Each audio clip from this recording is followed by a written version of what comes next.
In the midst of terror, a single man brought a city to its knees. The Boston Strangler case, a chilling chapter in American criminal history, left an indelible mark on the city and its inhabitants. Over 2 years, a reign of terror gripped Boston, fueled by a string of brutal murders that seemed as random as they were horrifying.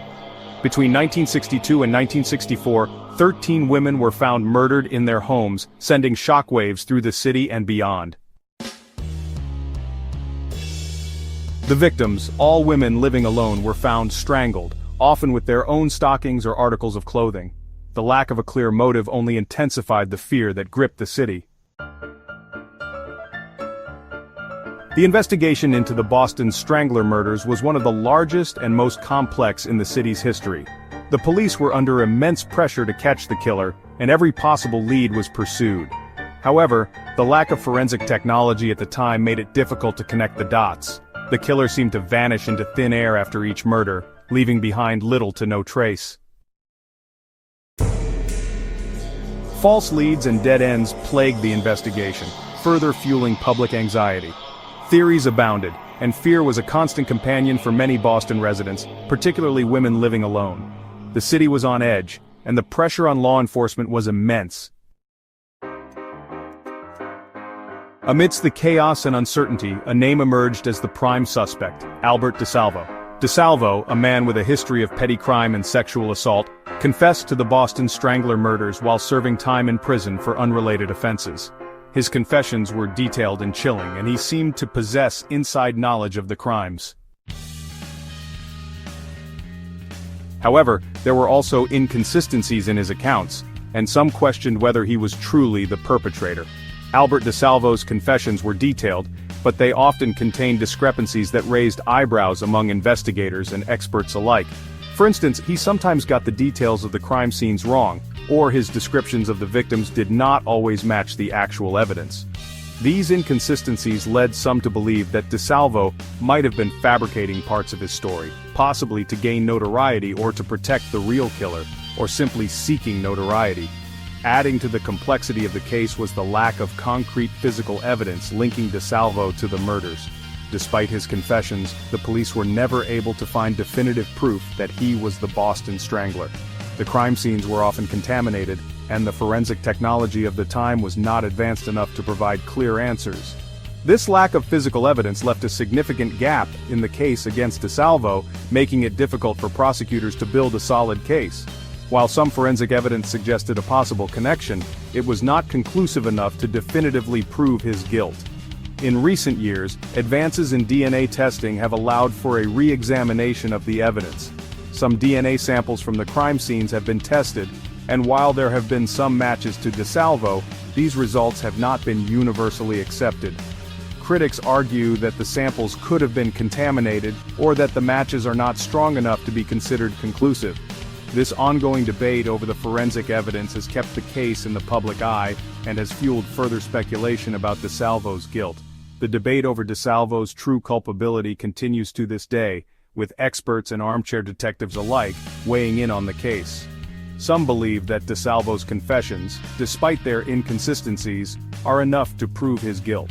They argue that he knew details about the crimes that only the killer could have known, and that his psychological profile fits that of a serial killer. Others, however, point to the lack of physical evidence and the possibility that DeSalvo was coerced into confessing. They suggest that the real Boston Strangler may still be out there, having escaped justice for all these years, with some experts believing he was indeed the Boston Strangler, while others maintain that the true killer may still be at large. This division among experts has led to numerous books, documentaries, and articles exploring the case from every possible angle. Each new piece of evidence or theory is scrutinized and debated, but no consensus has been reached. The mystery of the Boston Strangler remains one of the most enduring and controversial cases in American criminal history, and it continues to captivate the public's imagination. The case of Albert DeSalvo and the Boston Strangler is a complex and multifaceted one, with no easy answers. As forensic technology continues to advance, there is hope that one day the truth will be uncovered. Until then, the debate over DeSalvo's guilt will likely continue, with each new generation of investigators and true crime enthusiasts taking up the mantle. Whether DeSalvo was the Boston Strangler or not, his story is a stark reminder of the challenges and uncertainties that often accompany the pursuit of justice. The Boston Strangler case had a profound impact on law enforcement, reshaping the way police departments across the country approached serial crimes. Before this case, many police departments operated in silos, with limited communication and collaboration between jurisdictions. The complexity and brutality of the Boston Strangler's crimes highlighted the urgent need for a more coordinated and systematic approach to solving such cases, highlighting the need for more advanced forensic techniques and investigative strategies. This case was one of the catalysts for the development and implementation of modern forensic science. Techniques such as DNA profiling, which are now standard in criminal investigations, were in their infancy at the time. The challenges faced by investigators in the Boston Strangler case underscored the necessity for scientific advancements to aid in the accurate identification and apprehension of perpetrators. It also left an enduring mark on society, altering the public's perception of safety and security in urban environments. The fear generated by the Boston Strangler's actions permeated the collective consciousness, leading to a heightened sense of vulnerability among city dwellers. This case brought to light the stark reality that even in bustling urban centers, danger could be lurking around any corner, fueling anxieties about urban safety and the vulnerability of women living alone. The case had a particularly profound impact on women, who felt an increased need to be cautious and aware of their surroundings. Public awareness campaigns and self-defense classes became more prevalent as a direct response to the fear and uncertainty that gripped the community. The legacy of the Boston Strangler case is evident in the ongoing efforts to ensure the safety and security of women in urban areas. The case served as a stark reminder of the darkness that can lurk beneath the surface of everyday life, challenging the notion that such heinous acts are rare or isolated. It forced society to confront the uncomfortable truth that evil can exist in the most unexpected places, and that vigilance is crucial in preventing future tragedies. The Boston Strangler case remains a poignant example of the need for constant awareness and preparedness in the face of potential threats, and the importance of vigilance and awareness in an increasingly complex world. In the years following the case, there was a significant push towards improving community safety measures. Neighborhood watch programs, increased police presence, and the installation of security cameras became more common as communities sought to protect themselves from similar threats. The Boston Strangler case not only changed the landscape of law enforcement but also left an indelible mark on the collective psyche, reminding us all of the importance of staying alert and proactive in safeguarding our communities.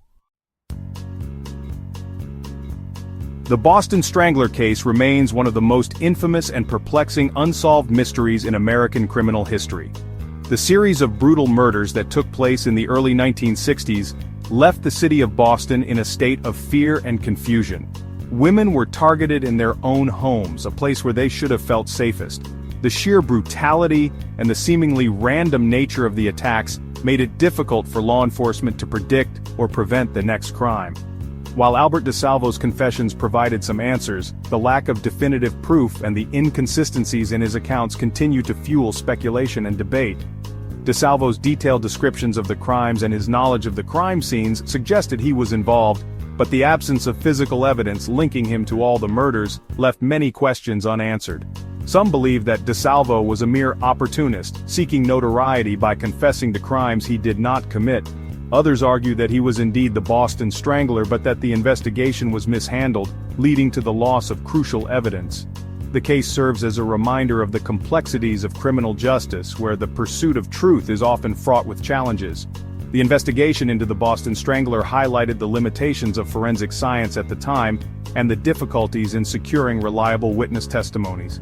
It also underscored the importance of thorough and methodical police work, as well as the need for advancements in technology to aid in solving such cases. The enduring power of fear, which can grip a community and alter its sense of security. The terror that the Boston Strangler instilled in the residents of Boston had long-lasting effects, changing the way people lived their daily lives. Women became more cautious, locking their doors and windows, and the sense of trust within neighborhoods was eroded. The case also brought to light the psychological impact of such crimes on the victims' families and the community as a whole. and the importance of seeking truth and justice even in the face of uncertainty.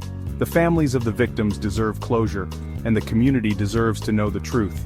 The Boston Strangler case remains a poignant example of the need for perseverance in the quest for justice. It reminds us that, despite the passage of time, the pursuit of truth is a never-ending journey, and that every effort must be made to ensure that justice is served, no matter how long it takes.